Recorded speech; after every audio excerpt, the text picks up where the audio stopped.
We want to turn now to your health. Officials nationwide are bracing for a post-Thanksgiving surge of respiratory illnesses.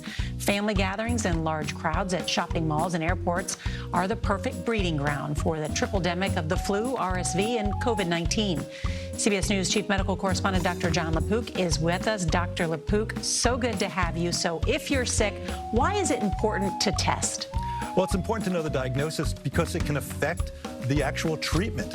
For COVID, for flu, there are specific drugs that can be given, especially if you're at increased risk of progressing to more severe illness. Now, for RSV, there's no specific treatment, but there are things to know. For example, it's very important to look for any evidence of trouble breathing, especially in infants. For example, they can have retraction or pulling in of the muscles of the chest wall or neck, and that can mean that the baby or infant is just working too hard to breathe and needs to be seen by a health professional right away.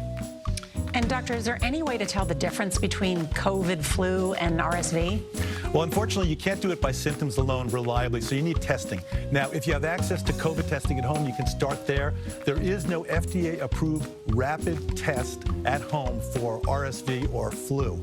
So let's say you have the COVID test, it's negative, but you have symptoms, it could be a false negative. So then you may want to go to a hospital urgent care center, to your doctor, health professional, and they can do a PCR test that can look not just for COVID, but for RSV, flu, and a lot of other things. Now, it may not be covered by insurance, so you may want to check on that. And Nora, I'll leave you with one thing, which is it's not too late to get an updated COVID booster or a flu shot.